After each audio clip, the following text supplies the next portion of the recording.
Well, hello, my name is Samhit Vanipanta, and this is my environmental communication project. Joining me is fellow ASU undergrad Will Johnston. Yes.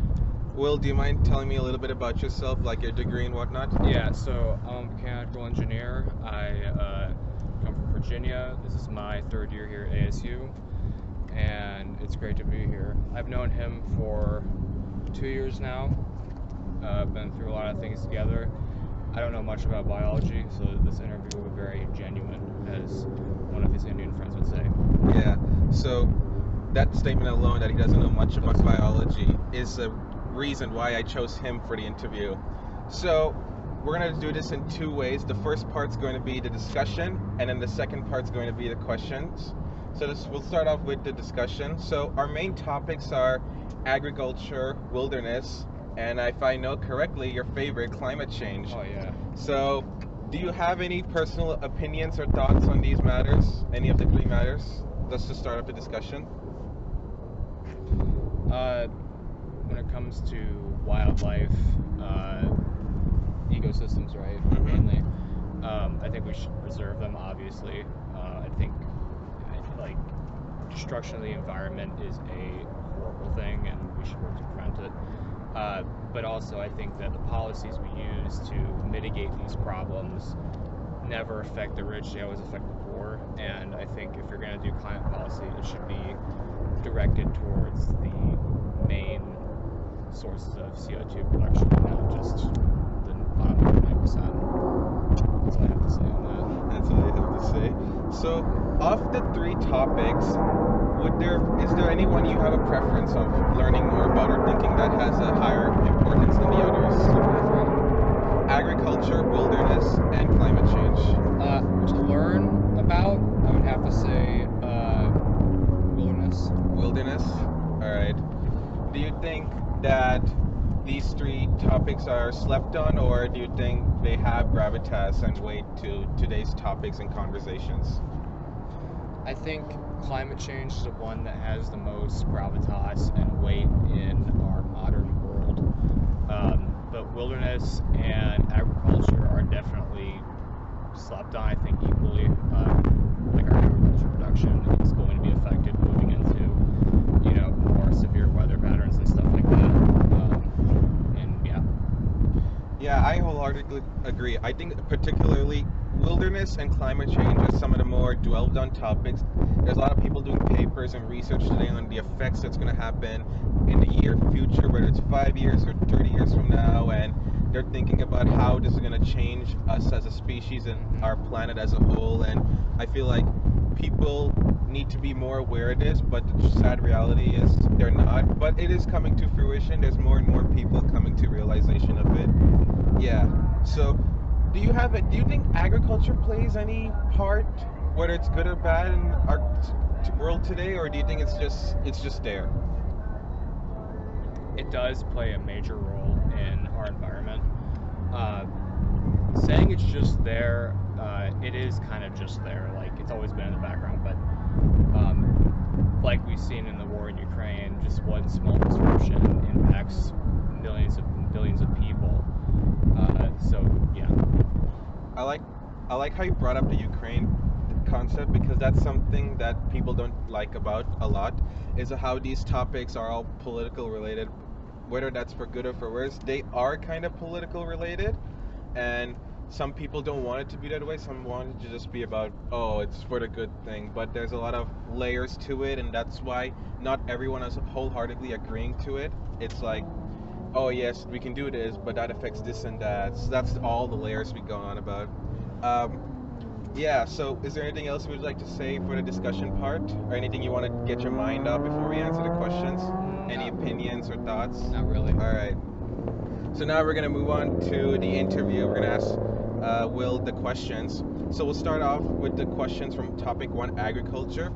Do you think advancements in modern agricultural practices have a good or bad impact on biodiversity, soil health, and the overall ecosystem?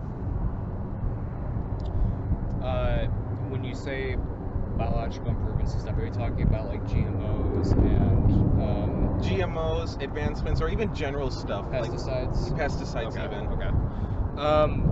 I think GMOs are a double-edged sword. I think the ability to grow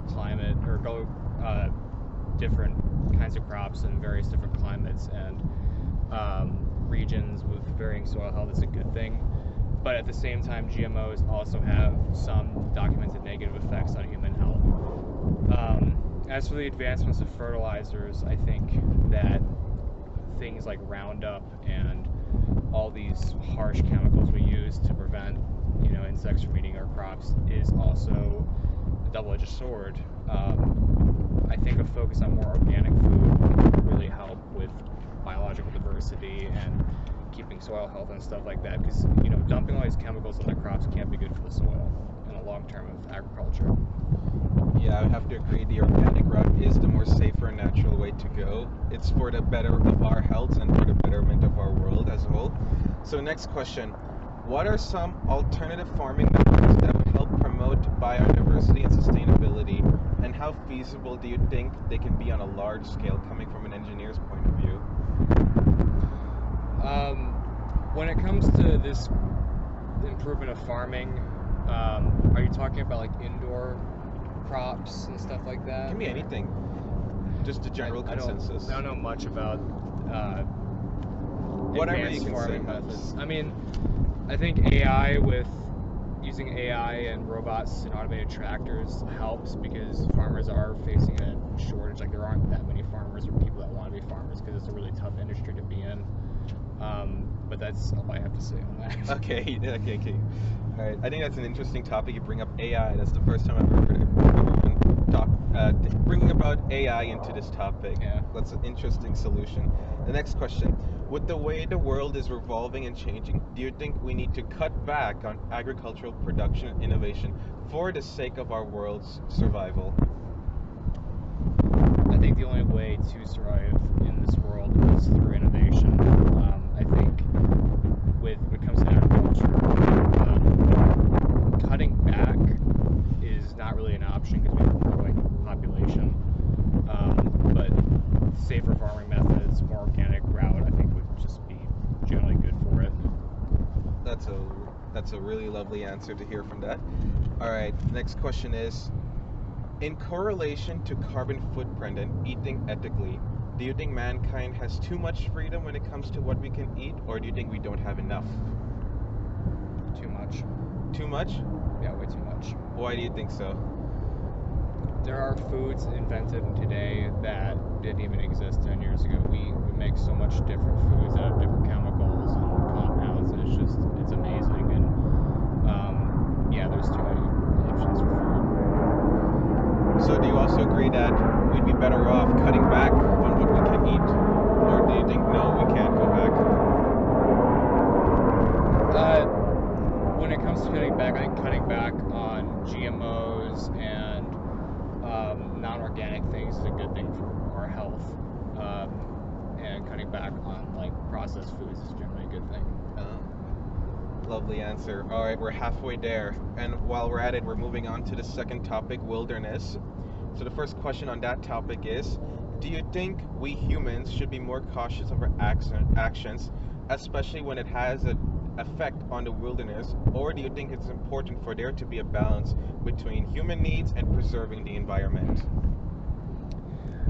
I think there is a need for balance. We can't just go full into we need to protect the environment. We need to settle humans. We can't just shove people into,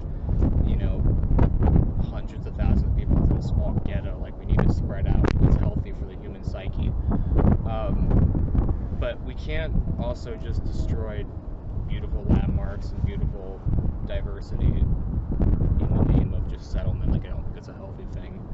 Example of this is the Brazilian rainforest. We shouldn't just plow them over for wood, and we should, if we're gonna do that, we should find ways to bring them back and do it sustainably. I think that's probably my favorite answer you've given so far, and I love the example you've given of the Brazilian rainforest. I think that's something that really needs to be looked at more, especially with how it is right now. All right, so for the second question, how can indigenous perspectives and traditional knowledge contribute to wilderness conservation efforts, and what are the challenges in integrating these into mainstream practices?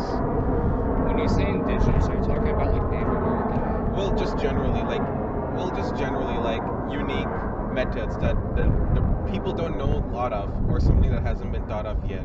So maybe like exotic or out of the world thinking, sort of, in a way. Okay. I have heard a discussion on this before, and I think the way forward with that is we need to take some indigenous methods work, but the idea that the complete process works is kind of foolhardy. A lot of it is like, how do I put this? Like hearsay, like just traditional. It doesn't really add to the scientific process. But I don't think we should dismiss them outright. I think we should look at them and see, okay, which part of this process actually contributes to the scientific process and which parts don't. Lovely, Will. All right, so the next question is, what are the potential consequences of habitat fragmentation and loss in wilderness, and how can conservation strategies address these threats while also considering the local communities and wildlife needs? So for conservation, you guys will repeat the question. Yeah, I guess I would. Yeah, I was like, what? Yeah, I'll split it into half. Yeah. So the first part is, what are the potential consequences of habitat loss Okay. and damage? And the second part was, how can conservation strategies address these threats while also considering the local communities and wildlife? Okay. So for conservationist efforts and for damage to the environment, the effects are the food chains will obviously degrade. We need various different species of fauna and trees and whatnot to contribute to the greater food chain, and obviously oxygen production and stuff like that. But as for the second part, I don't have any decent answer for that. Well, that's okay. Yeah, no problem. All right. So this is the last question, and it's on to your favorite topic, climate change. So if you have a big answer for this one, that's completely fine with me. Do you think the current climate change policy is good, and is it something that needs to have more significance in our day-to-day conversation, or does it need to be changed and improved upon? I think the narrative of climate change has been kind of grossly presented to the average person. I think it's come down as like condescending from our elected officials and scientists and stuff like that. Like, the average person is responsible for these, the climate completely being changed over the past, 120 years or whatever. But I think the messaging is the biggest part of climate change and why a lot of people are against it, and why I think it's not good. You have these giant climate conferences in Europe, and hundreds of leaders fly in on their private jets just to tell people like me, Sam, and our friend Tristan that we can't drive our SUVs or we can't drive our cars because it's bad for the environment. Like, that's just not going to get across to regular people. And I think climate policy kind of reflects an attitude that's anti the middle and lower classes. Like, are we going to let these developing nations not use fossil fuels because it's not good for our environment when we use them ourselves to develop? Like, it's unfair, and I think it needs a whole rework.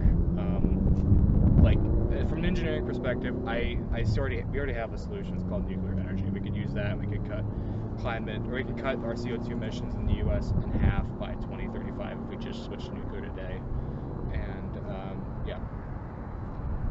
All right, and that's an amazing answer. I think all your perspectives and answers you have given will surely give a shine to those who watch it. So, Will, thank you so much for interviewing me. It was a true special honor to get your answers and perspectives, and thank you so much, everyone, for watching this video.